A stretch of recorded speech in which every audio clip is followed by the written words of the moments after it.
Teoría del significado en la filosofía analítica. Michael Dummett.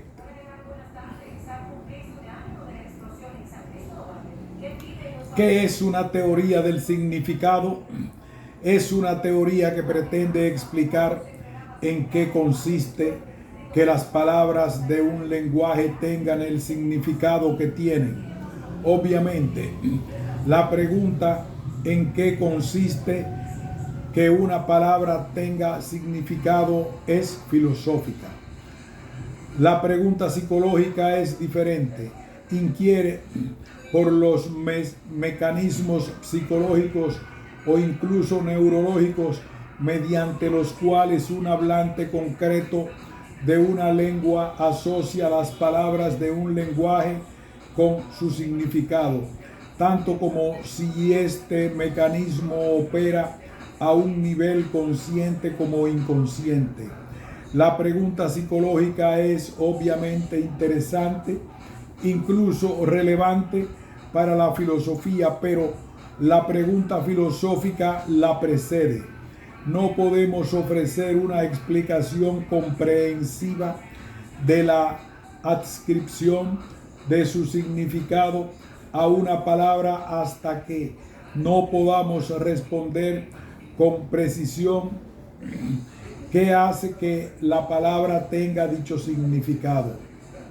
Para la filosofía analítica, en las muchas formas que ha tomado, la teoría del significado ha sido central. De hecho, esto podría usarse como una definición del término filosofía analítica, a saber, como el estilo de filosofía o uno de esos estilos de filosofía para los que la teoría del significado es central.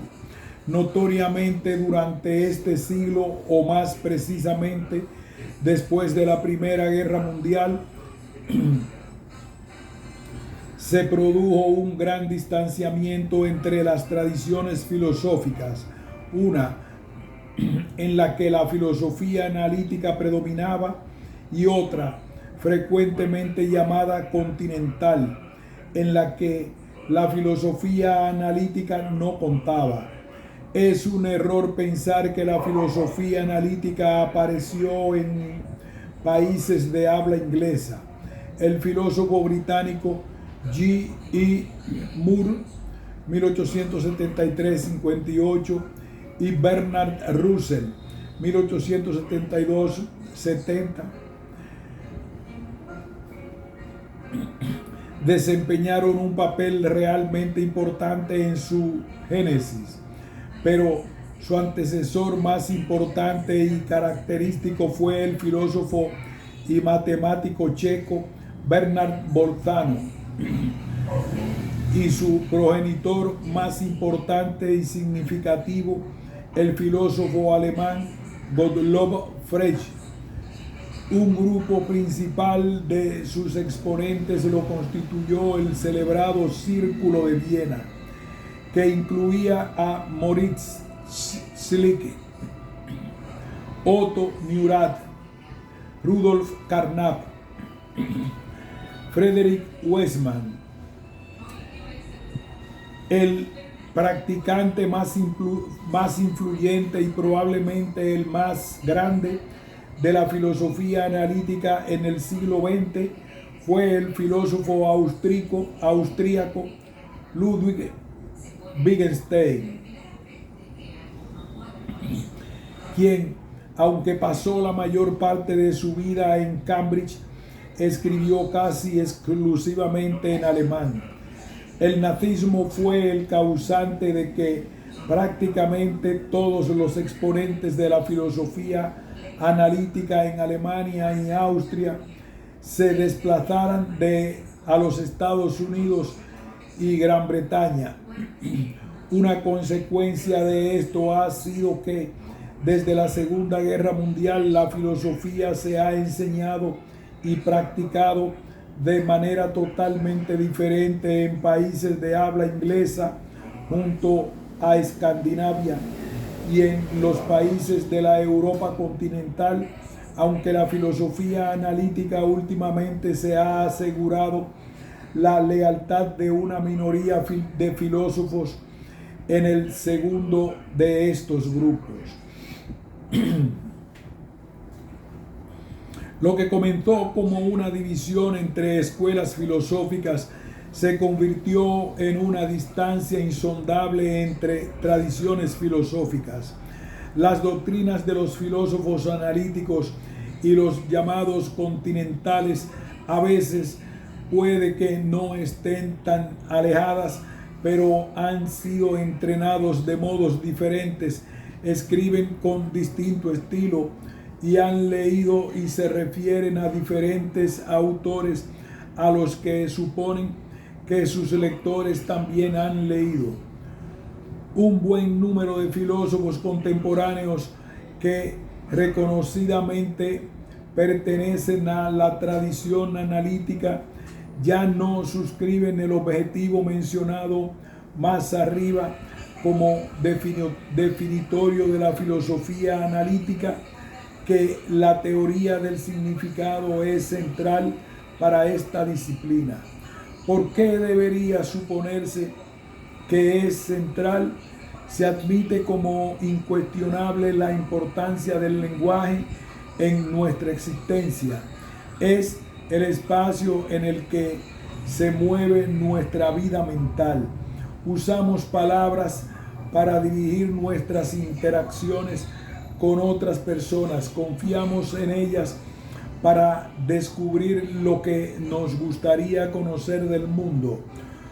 Las necesitamos para orientarnos en la calle y para comprar provisiones. Construyen novelas, poemas, obras de teatro, debates políticos, noticiarios, misas. Pensamos en palabras. Pero en cualquier caso, con el mismo Freud advirtió que lo que es importante son los pensamientos que expresamos en las palabras, no las palabras mediante las que los expresamos. La capacidad de las palabras para expresar pensamientos es indudablemente un interesante problema filosófico, pero es ciertamente un problema periférico para la filosofía en general. Bien, si es posible dar cuenta filosóficamente de los pensamientos que tenemos y expresamos, y en qué consiste tener tales pensamientos sin hacer referencia al medio por el que los exteriorizamos lingüísticamente, entonces, sin lugar a dudas, la teoría del significado es secundaria. Podemos, en tal caso, asumir como dado lo que, como hablante, reconoce dicho pensamiento como el que es expresado por la oración. Y esto, aunque interesante y no cabe duda que difícil, es tangencial para el asunto que nos concierne, el contenido del pensamiento. Los filósofos analíticos, sin embargo, asumieron explícita o tácitamente que un tratamiento del pensamiento, independientemente de su expresión lingüística, es imposible. Para ellos, el único medio del que disponemos para explicar el contenido del pensamiento en general era analizar las oraciones mediante las que lo expresamos. Decir que es para las oraciones tener el sentido que tienen y por tanto expresar los pensamientos que expresan. Captar un pensamiento debía explicarse como la comprensión de una oración cuyo contenido es tal pensamiento. Dominar un concepto se explicaba como conocer el sentido de una palabra o un grupo de palabras. No todos ellos creían, como Freud, que los seres humanos pueden captar pensamientos solo cuando son expresados simbólica o verbalmente, pero coincidían implícitamente en que Un tratamiento filosófico de los pensamientos podía lograrse solo explicando el funcionamiento del lenguaje en el que se expresaban, una explicación que no recurría a la comprensión previa de dichos pensamientos. Una explicación tal constituiría una teoría del significado. Si la filosofía es esencialmente el análisis del pensamiento, entonces cada rama de la filosofía debe ser una explicación especializada de la teoría del significado. Una teoría general del significado sustentaría a toda la filosofía. Para construir una teoría del significado, primero tenemos que aclarar la relación entre las palabras y las oraciones. Puede decirse algo, hacer una pregunta, decirle a alguien qué hacer, afirmar algo o cosas parecidas, solo profiriendo una oración completa, o lo que en el contexto adecuado, como en el de contestar una pregunta, equivale a proferir una oración completa. Por tanto, solo una oración posee lo que podríamos llamar un significado operativo, con cuya proferencia o la de alguna oración equivalente en el contexto adecuado puede obtenerse un acto lingüístico. Las palabras, por tanto, tienen significados solo en tanto que contribuyen a determinar el significado operativo de las oraciones en las que concurren.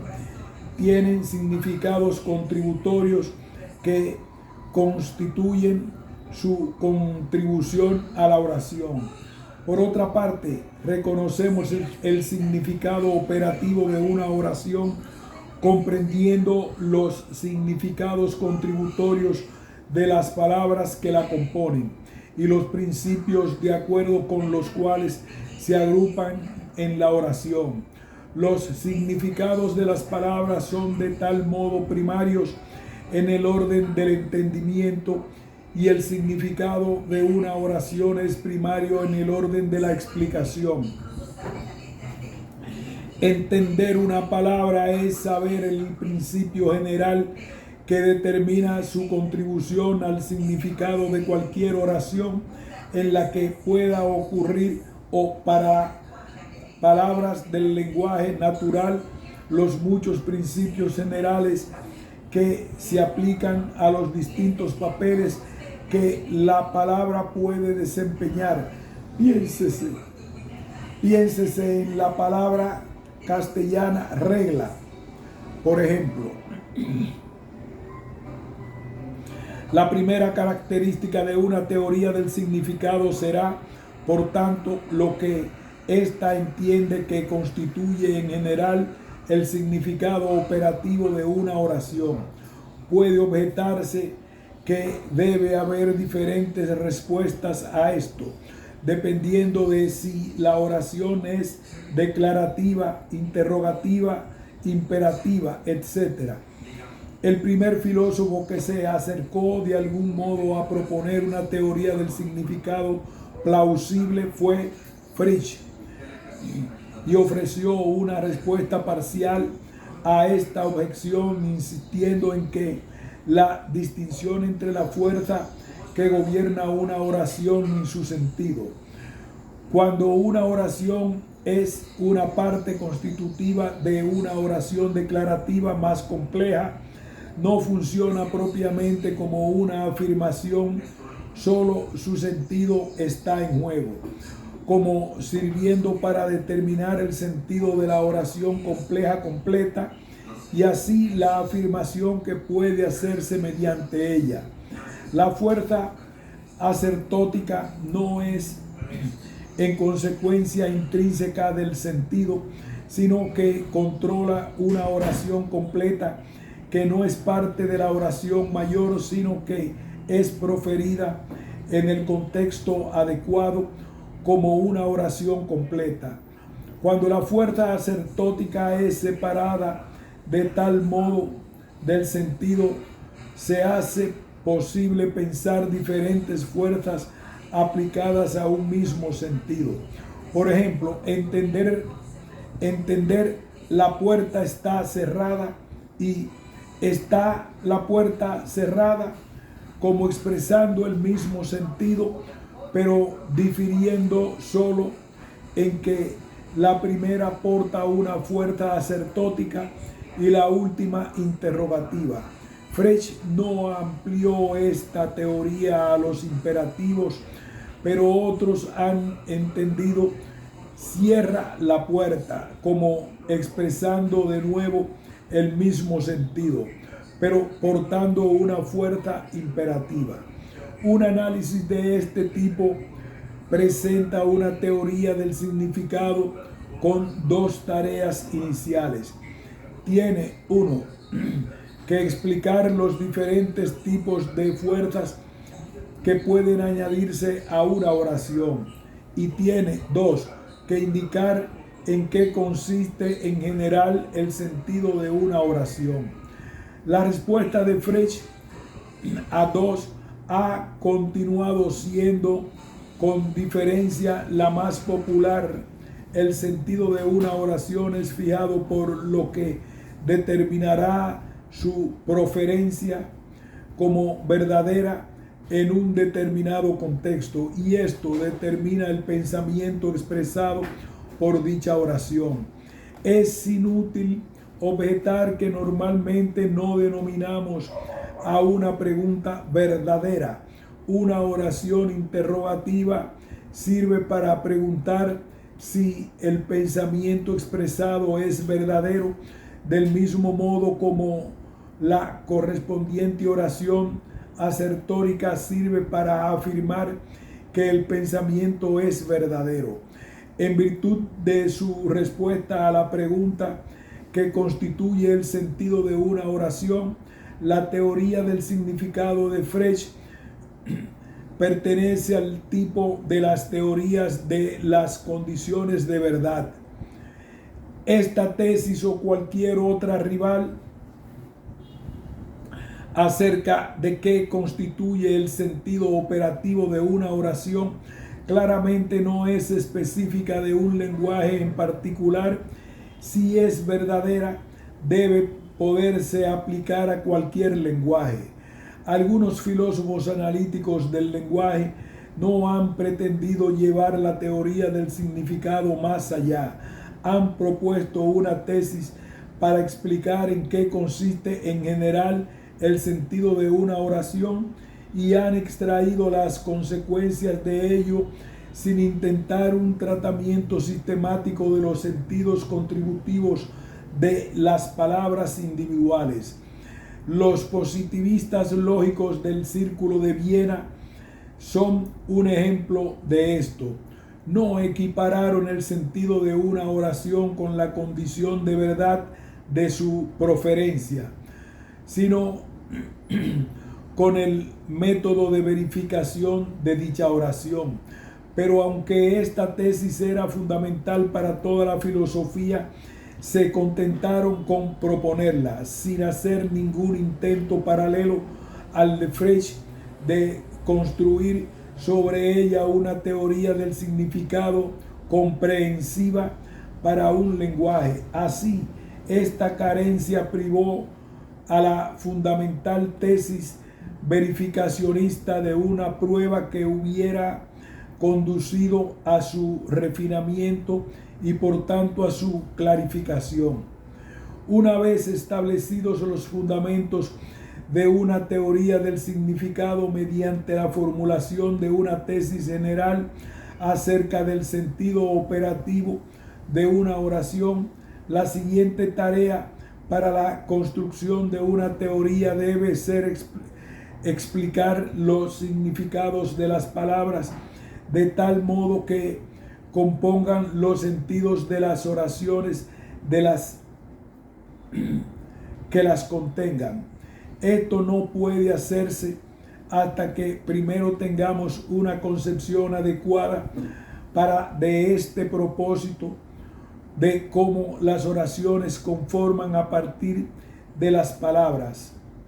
Esto no puede hacerse hasta que primero tengamos una concepción adecuada para este propósito de cómo las oraciones se conforman a partir de las palabras. Dicho de otro modo, hasta que no tengamos una sintaxis adecuada, Frege advirtió que la estructura de una oración no puede explicarse como parece superficialmente, simplemente como una secuencia lineal de palabras. Es más bien algo que se construye en etapas a partir de oraciones más simples. Más exactamente, contiene términos singulares que, una vez complejos, deben considerarse ellos mismos como construidos en etapas a partir de términos más simples y de predicados. Frege consideró los predicados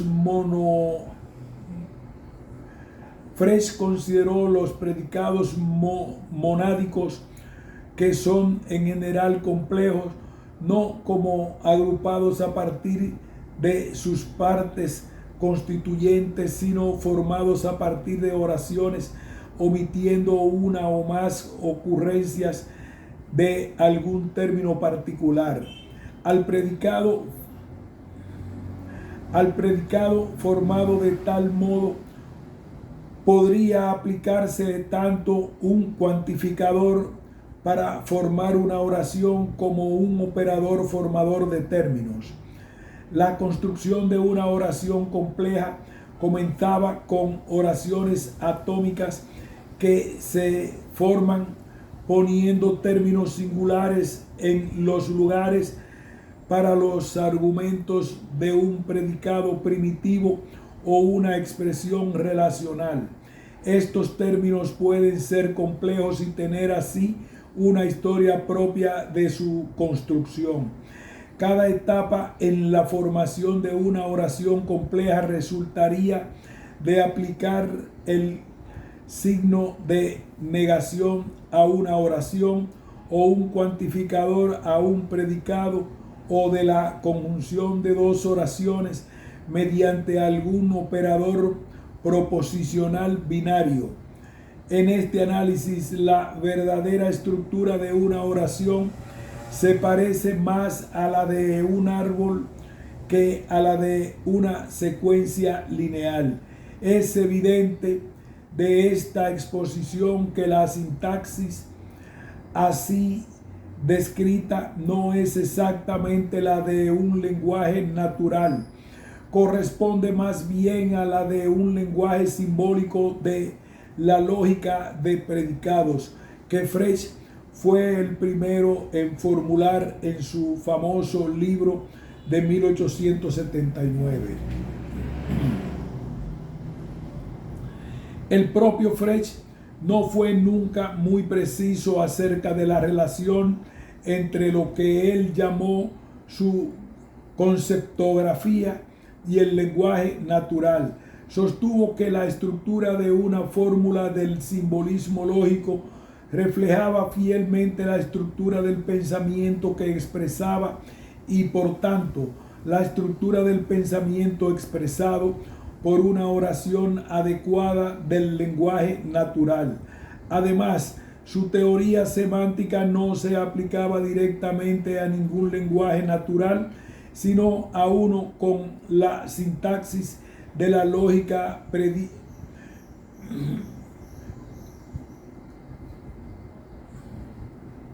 Además, su teoría semántica no se aplicaba directamente a ningún lenguaje natural, sino a uno con la sintaxis de la lógica de predicados. Según la postura de Frege, una oración del lenguaje natural que exprese un pensamiento debe tener una estructura que refleje imperfectamente y, por así decirlo, distorsione la estructura de dicho pensamiento. Esto implica que debe haber reglas que gobiernan la transformación de una fórmula lógica en una oración equivalente del lenguaje natural, Reglas inversas a estas son implícitamente seguidas por un estudiante Nobel de lógica matemática cuando se ocupa de transcribir las oraciones del lenguaje natural a notación lógica. Frege no se preocupó por la formulación de tales reglas. Esta postura ha sido seguida por filósofos analíticos posteriores a él como W. O. Quine, 1908, para quien el primer paso en el análisis de la estructura semántica de las oraciones del lenguaje natural es regimentarlas, esto es, reescribirlas de acuerdo con la sintaxis de la lógica de predicados. En este proceso no se recurre a ninguna regla, sino solamente a un reconocimiento intuitivo de la sinonimia, noción de la que Quine es oficialmente escéptico. En contraposición, los análisis de los adverbios hechos por Davison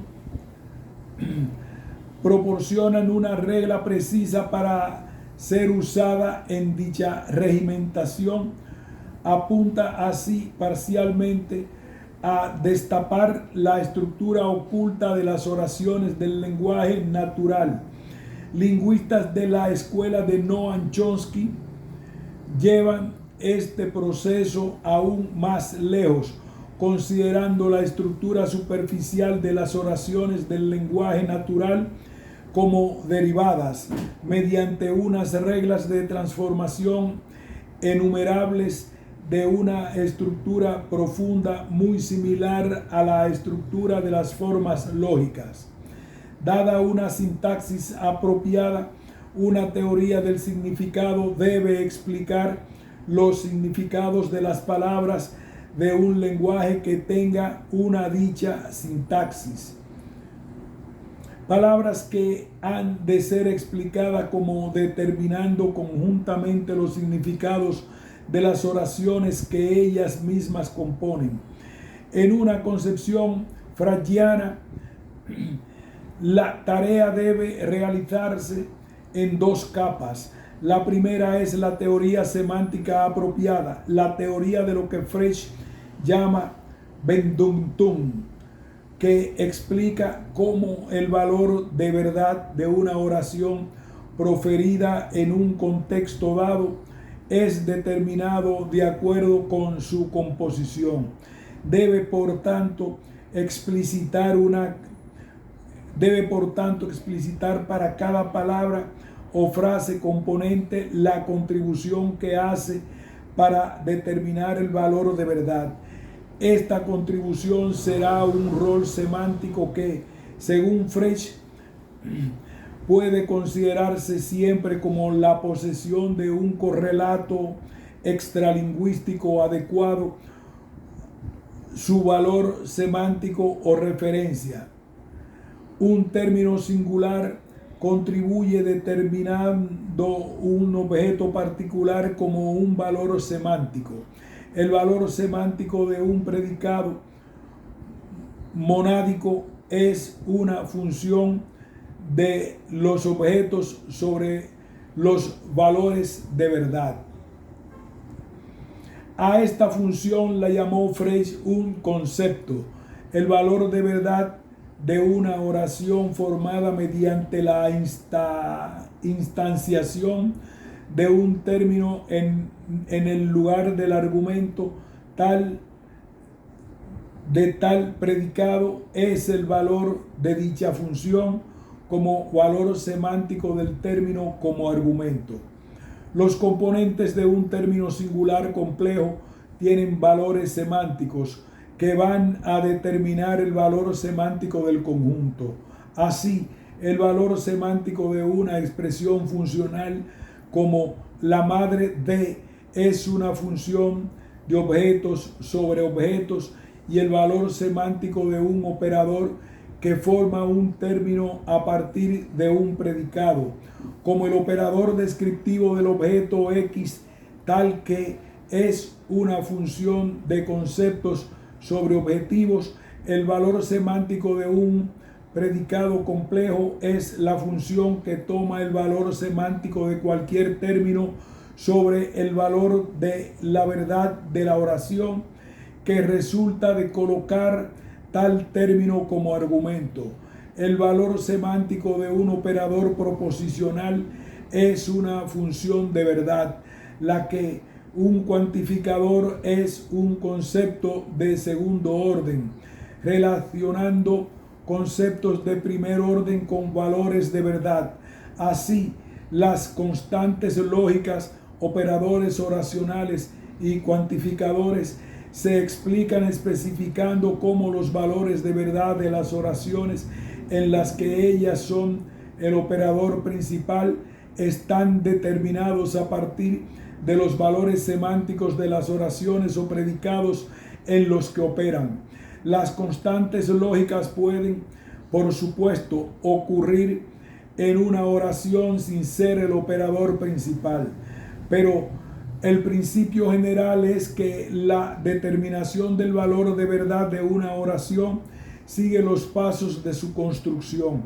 Por tanto, la contribución de cualquier constituyente de la oración está totalmente explicada por su contribución a la determinación del valor de verdad de la oración formada en el primer nivel en el que dicho constituyente apareció en el curso de la construcción, o el valor semántico del término formado en ese nivel.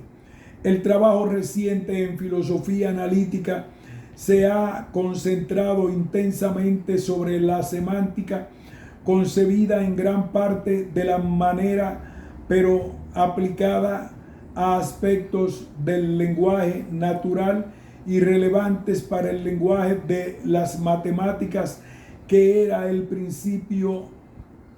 El trabajo reciente en filosofía analítica se ha concentrado intensamente sobre la semántica, concebida en gran parte de esta manera, pero aplicada a aspectos del lenguaje natural y relevantes para el lenguaje de las matemáticas, que era el principal objetivo en la sistematización de Frege.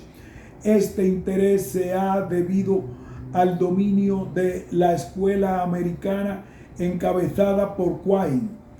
La semántica, tal como ha sido expuesta más arriba, es parte de una teoría del significado de condiciones de verdad, dado que el objetivo es describir cómo una oración se decide verdadera o falsa de acuerdo con su composición.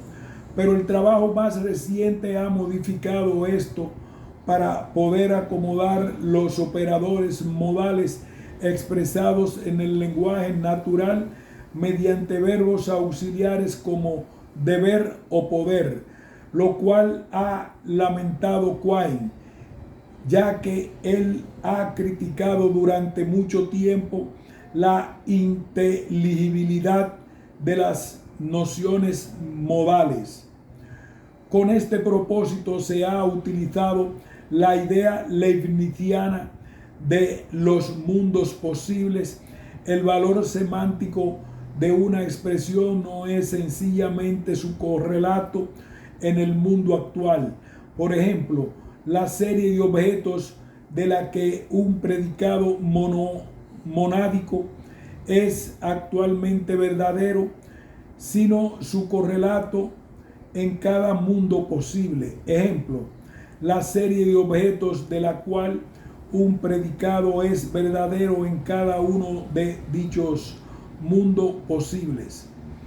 En tales teorías destaca la distinción hecha por Saul Kripke entre términos que designan objetos rígidamente y aquellos que los designan de un modo flexible. El objeto, si lo hay, en un mundo posible designado por un término flexible depende de las condiciones que se den en dicho mundo.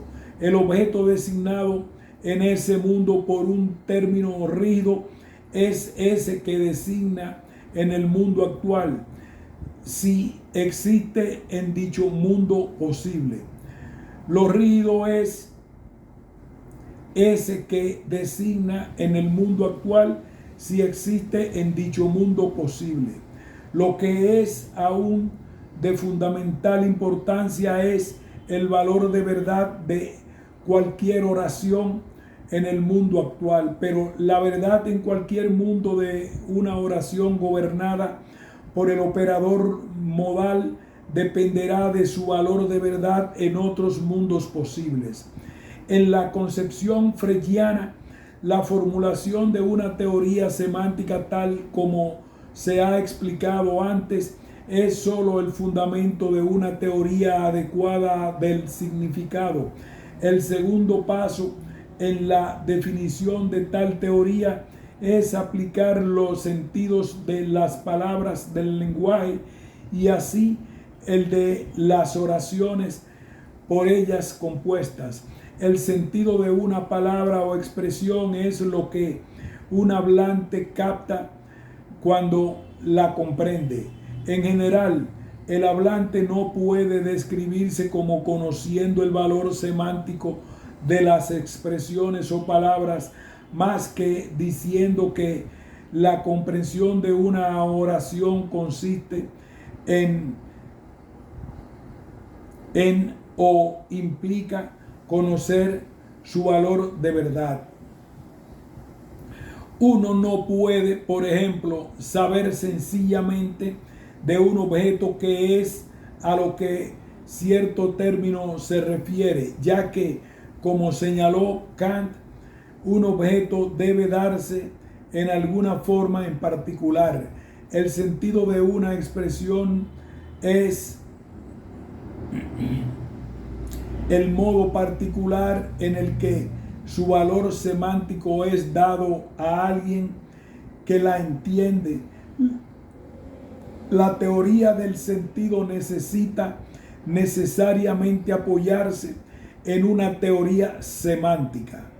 Describir el sentido de una expresión es caracterizar lo que un hablante debe saber acerca de ella para entenderla tal y como funciona en el lenguaje. Lo que tiene que saber primero es qué categoría lógica pertenece y por tanto qué tipo de cosa será su valor semántico.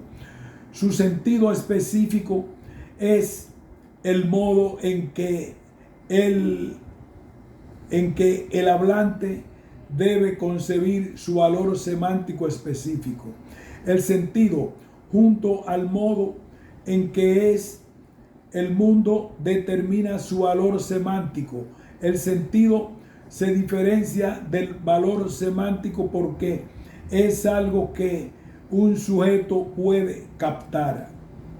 Frege admitió que los significados de las palabras del lenguaje natural frecuentemente contienen más que sus propios sentidos. El sentido de una palabra implica solo lo que determina su valor semántico.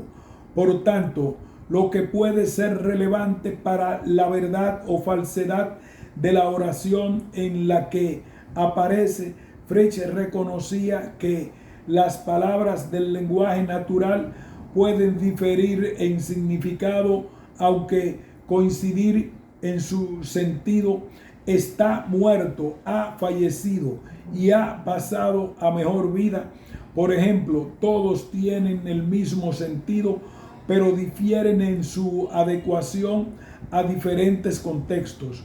Una palabra como consecuentemente o la expresión, por ejemplo, son irrelevantes para el valor de verdad de la oración en la que ocurren y por tanto, aunque no contribuyen a su sentido, sirven para indicar su relación con otras oraciones en el mismo discurso. Hoy día, tales consideraciones son asignadas junto con la teoría de la fuerza a un indefinido sector de la teoría del significado, etiquetado como pragmatismo. La mayoría de los modernos estudios filosóficos de teoría semántica no presta atención a la teoría del sentido. Sus autores a veces excusan esta desatención sobre la base de que el sentido de una expresión se muestra suficientemente por el modo particular en el que su valor semántico es especificado. Esto da por supuesto que la formulación de la teoría semántica ha sido forzada por algunos aspectos del lenguaje tal y como es usado, sin explicar cuáles puedan ser esos aspectos. Además, es obvio que el sentido se aprehenderá de este modo solo por alguien que conozca los sentidos de las expresiones del metalenguaje, esto es, aquellos sentidos usados para exponer la teoría semántica. Por supuesto, tal teoría será comprendida solo por alguien que conozca los sentidos de esas expresiones. Sin embargo, se habrá dejado sin explicar en qué consiste un conocimiento de sus sentidos y por tanto en qué consiste un conocimiento de los sentidos de las expresiones del lenguaje objeto. Esto es, las expresiones del lenguaje gobernadas por la teoría semántica. El objeto de una teoría del significado no es simplemente revelar los significados de las palabras y las oraciones del lenguaje objeto. Un diccionario y un libro de autoayuda cumplirían esa tarea, sino hacer explícito qué hace que posean el sentido que poseen. Todo lo que pretenda ser una teoría del significado no puede ignorar el hecho de que las palabras tienen significado solo en tanto que son entendidas como teniendo esos significados. No puede, por tanto, dejar sin explicar la noción de entendimiento. Probablemente se deba originariamente a la influencia de Carnap y en menor medida a la de C.A. Peirce, que los filósofos en los Estados Unidos hayan prestado mucha atención al programa semántico iniciado por Frege. Desde que la influencia americana comenzó a dominar la filosofía analítica desde aproximadamente 1965 en adelante, mucha menos atención le prestaron los filósofos analíticos de otros lugares. Los positivistas lógicos limitaban su rechazo dogmático de la metafísica y de todo lo que se separaba del más riguroso empirismo a caracterizar como la única actividad filosófica legitimada la investigación de la lógica de la ciencia. Esto naturalmente reforzaba su disposición para discutir todos los problemas que estimaban genuinos en términos lingüísticos, pero a excepción de Carnap, sus investigaciones nunca se ocuparon de la teoría semántica en un sentido estricto. El Tractatus Logico Philosophicus de Ludwig Wittgenstein contiene una llamativa declaración de su descripción a la concepción de las condiciones de verdad del sentido de las oraciones, pero su trabajo posterior, aún en torno al lenguaje como antes, manifiesta una postura totalmente diferente respecto al significado. El significado de una expresión había de explicarse mediante una descripción de su uso. Ese eslogan por supuesto, no nos conduce demasiado lejos cuando queda claro en qué términos el uso de una expresión o la forma de una oración ha de describirse, no en la última filosofía de Wittgenstein, mediante la especificación de las condiciones de su verdad o su correcta aplicación. El concepto de verdad lo consideró Wittgenstein superficial, suficientemente explicado de un modo minimalista, equiparando es verdad que P o P' es verdadero para cualquier oración P con esta misma oración. Wittgenstein nunca concibió tesis alguna acerca de qué consiste el uso de una oración, pero su trabajo han de citarse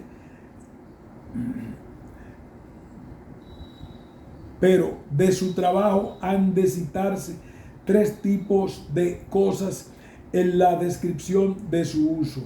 Debe decirse que entiende que hablante que justifica una proferencia lingüística.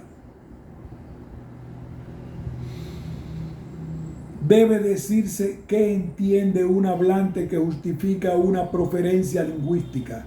Debe señalarse que es una respuesta adecuada a dicha proferencia y qué tipo de respuesta intenta provocar una proferencia tal. Y debe explicarse cuál es el objeto de tener en nuestro lenguaje una forma de palabra que requieren tal justificación y provocan las mencionadas respuestas. Dicha concepción del significado como uso está evidentemente en franca oposición a la concepción del sentido como condiciones de verdad, pero Wittgenstein nunca la tuvo por el fundamento de una teoría del significado sistemática para un lenguaje natural. Rechazó la idea de construir la teoría sistemática, más bien la concepción del significado como uso no era más que una guía programática para la discusión sistemática de expresiones particulares y la forma de las oraciones. En cualquiera de esas discusiones debe considerarse el papel de la parte relevante del lenguaje en nuestras vidas. El uso del lenguaje está entrelazado con todas nuestras otras actividades y solo puede describirse adecuadamente atendiendo a esa particular condición. La escuela del lenguaje ordinario que dominó la filosofía de Oxford bajo la influencia primero de Gilbert Ryle y después de John Austin, durante las 2 décadas posteriores al final de la Segunda Guerra Mundial, se concentró igualmente sobre los temas lingüísticos, pero como Wittgenstein se quería un tratamiento asistemático más que una teoría comprensiva. Difícilmente puede decirse que la escuela del lenguaje ordinario haya tenido una idea general del significado de una oración o que una expresión. Esta escuela trabaja con una versión simplista, incluso vulgarizada, de la noción de uso de Wittgenstein. El uso de una oración era a veces caracterizado por lo que comúnmente se aceptaba como justificando su proferencia, sin hacer referencia a lo que se suponía que seguía de ella. Eso condujo al empleo del conocido argumento del caso paradigmático, permitiendo dudas filosóficas acerca de, digamos, la libertad de la voluntad, refutadas señalando ocasiones típicas en las que se diría de alguien que había actuado libremente. Con la misma frecuencia, el uso de ciertas palabras se caracterizaría mediante el propósito habitual de su empleo, el propósito usual de decir o pediste permiso o no. Por ejemplo, es negar que haya un caso intermedio. Una aplicación tan burda de la noción del significado como uso pareció resolver naturalmente muchos problemas filosóficos. Esa ilusión se habría difuminado si hubiera habido un intento de construir una teoría del significado completa, una que mostrase el significado de una oración dependiendo sistemáticamente de su composición a partir de las palabras que la constituyen. En vista del presente dominio de la concepción del significado como condiciones de verdad, una minoría mantiene una postura rival constructiva.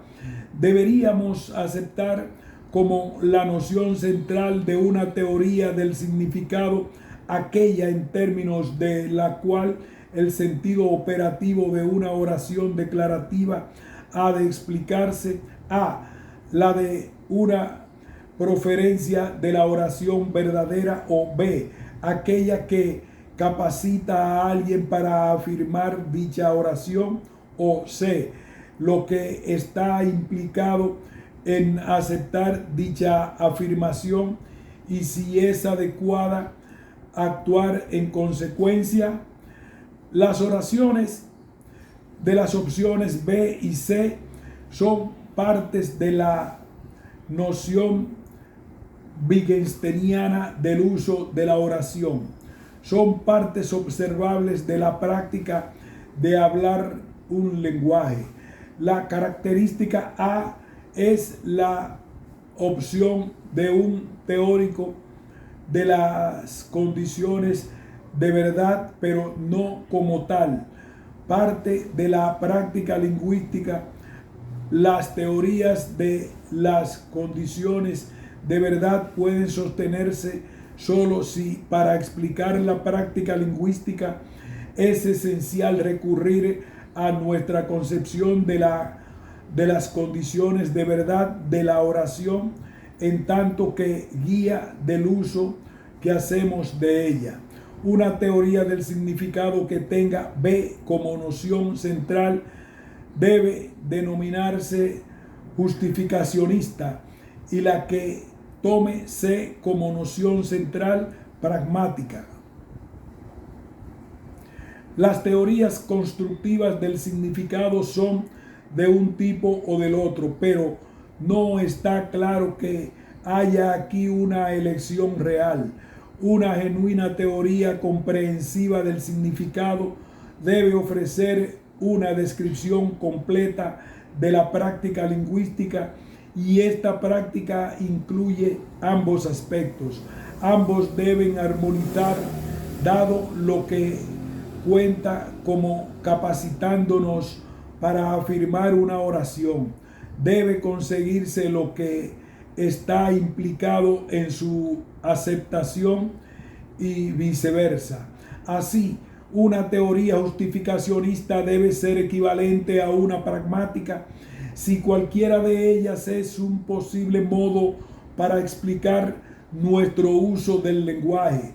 De hecho, es igualmente verdadero que una teoría de las condiciones de verdad debe mostrar cómo a partir de las condiciones para la verdad de una oración puede derivarse de lo que nos capacita para afirmarla y lo que está implicado en su reconocimiento como verdadera.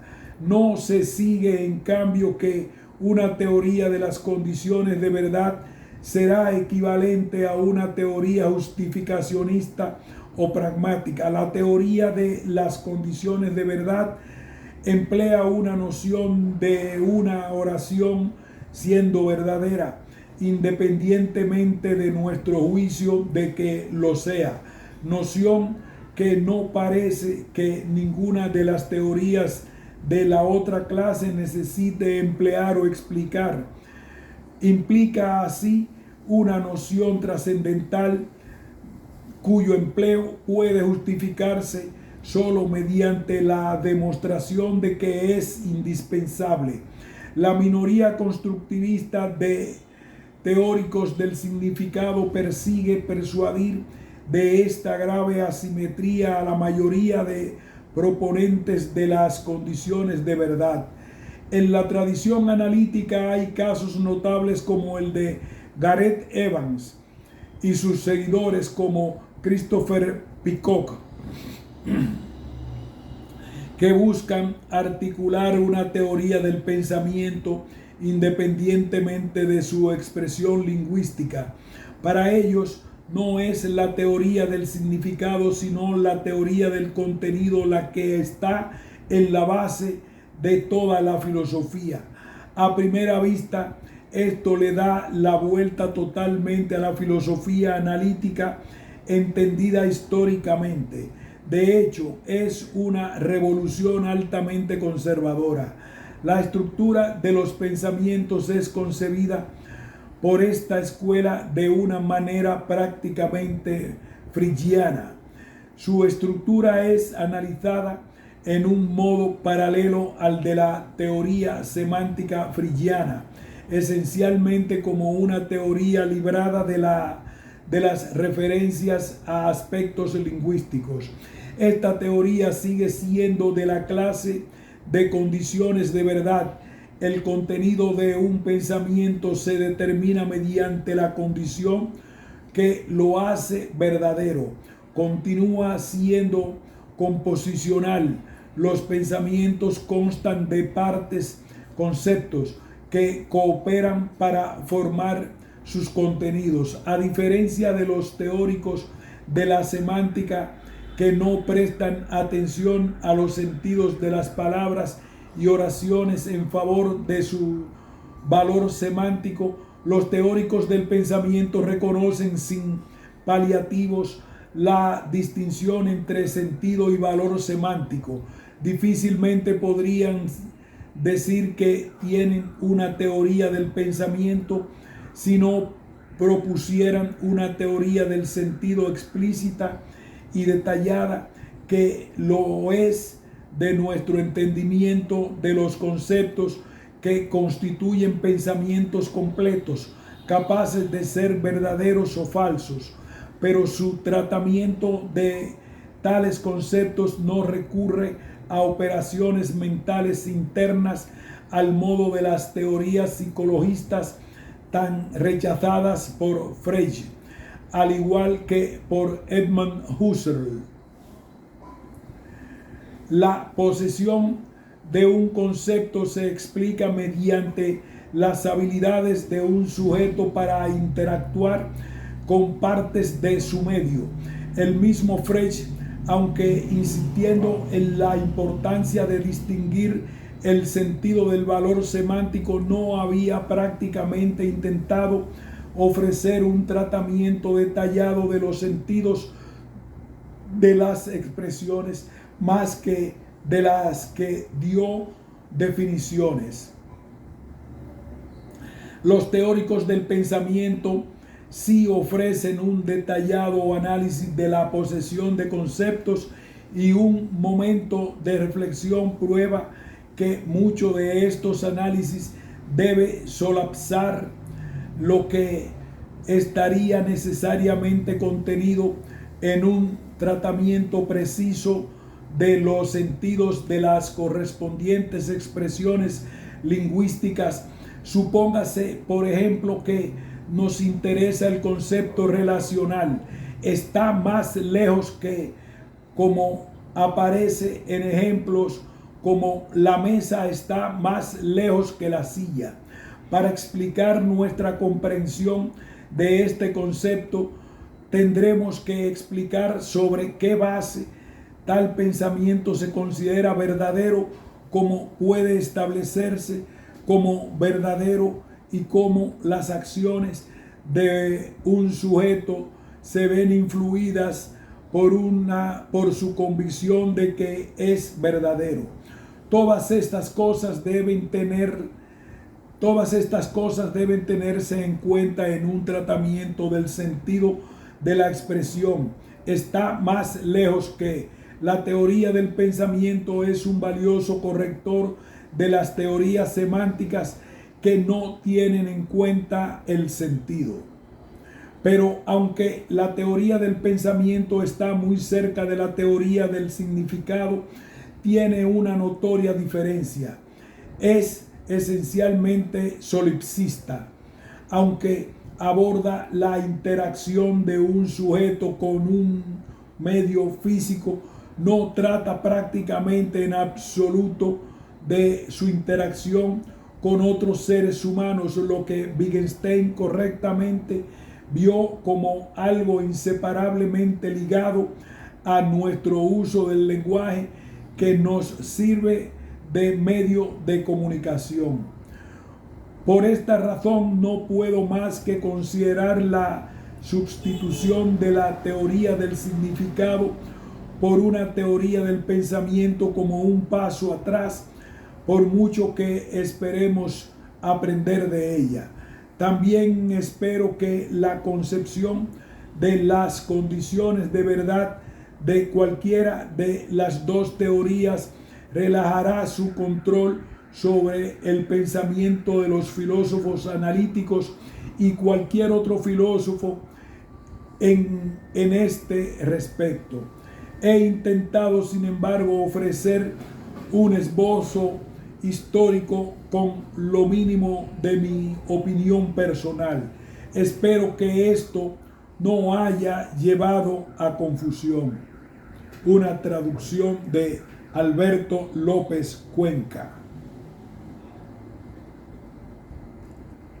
Fin de este ensayo.